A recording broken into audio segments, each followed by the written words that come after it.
Welcome to Short Stories of DanDanTheArtMan, Episode 12.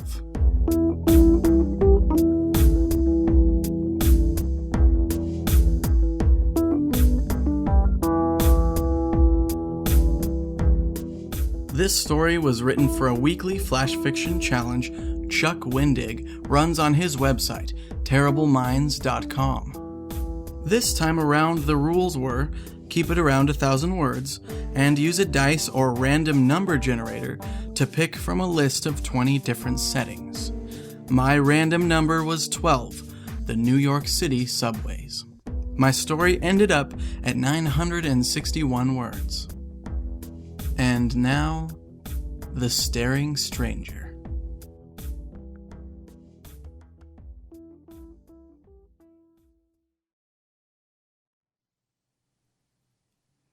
There he was again, the bum who always stared at me on the subway. I hated everything about him.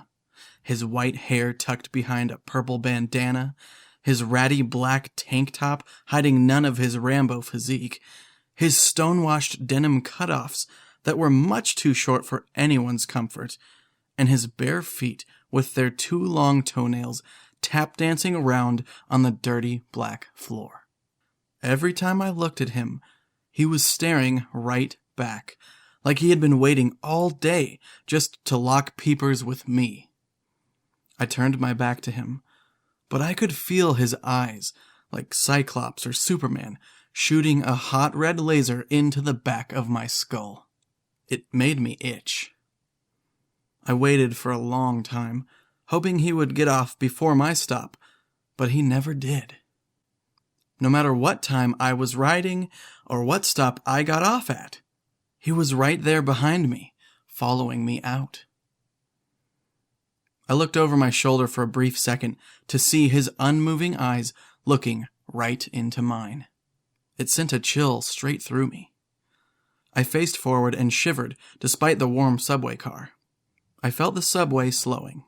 My stop was much farther down the line, but I had to lose this guy. I waited until the last second, knowing the timing of the doors well, and shot out of my chair, sprinting out of the terminal just before the doors closed.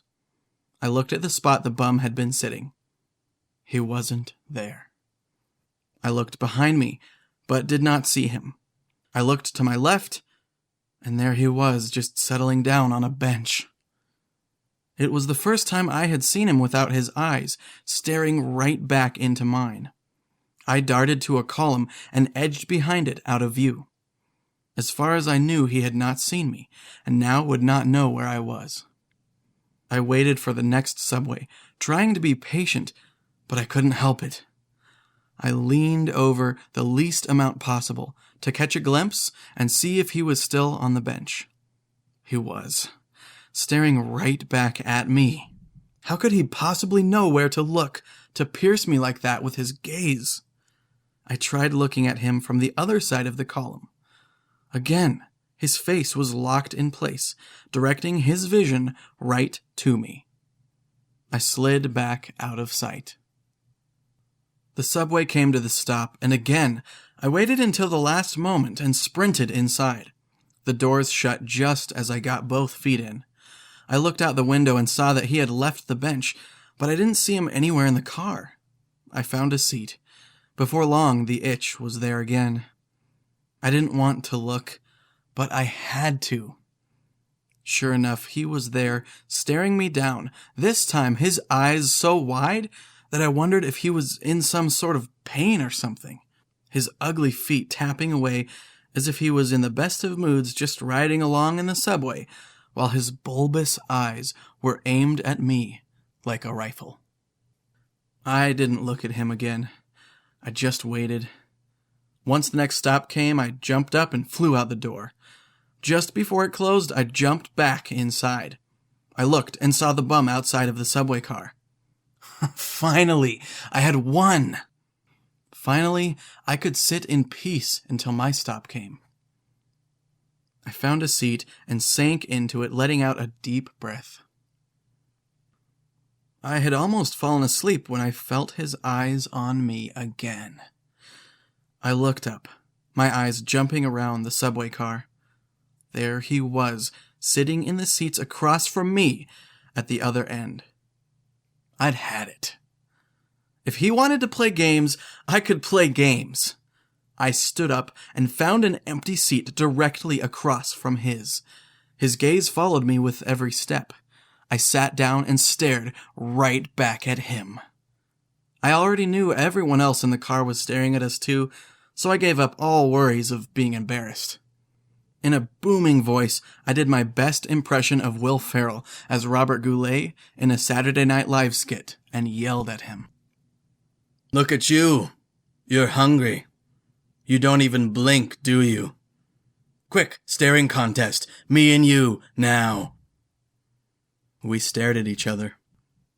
The car was silent. I was through with this guy. If he wanted to try and weird me out, I was going to do it right back to him.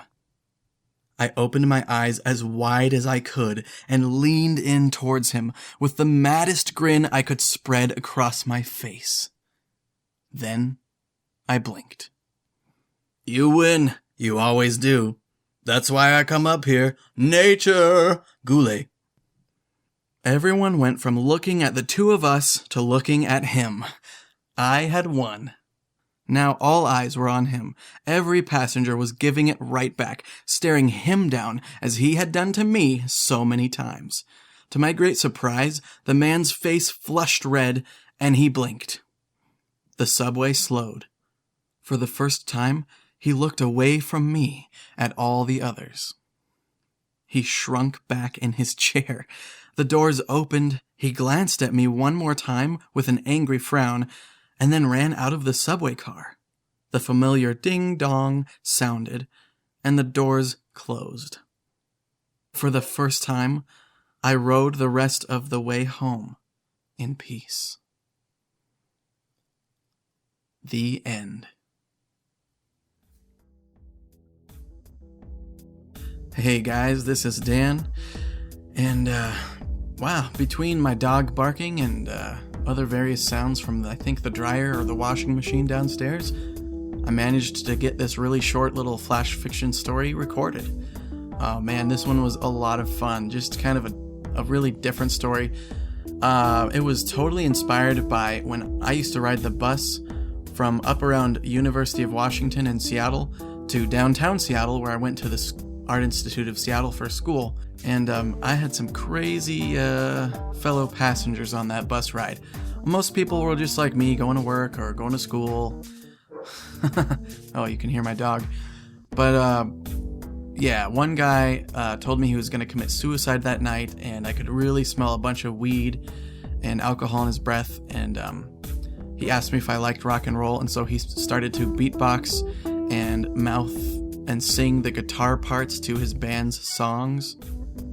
Hello. I got a new iPhone. That's what that sound was. I love it. It's the new 5C.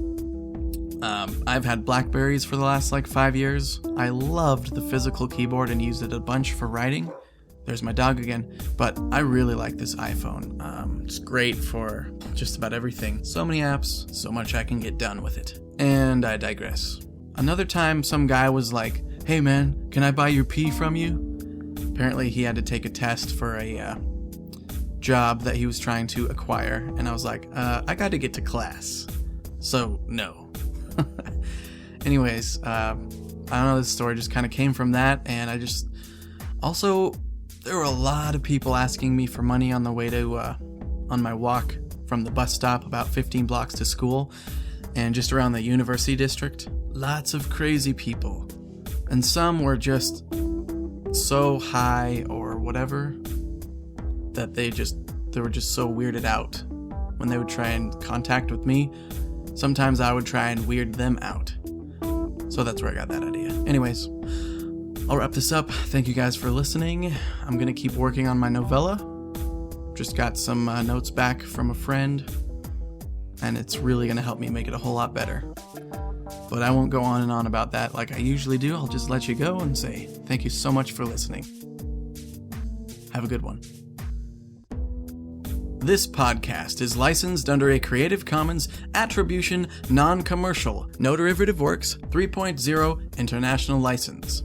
Music by Kevin MacLeod over at incompetech.com. Sound effects from the Free Sound Project at freesound.org. This has been Short Stories of DanDanTheArtMan. Thanks for listening to another story brought to you by DanDanTheArtMan.com.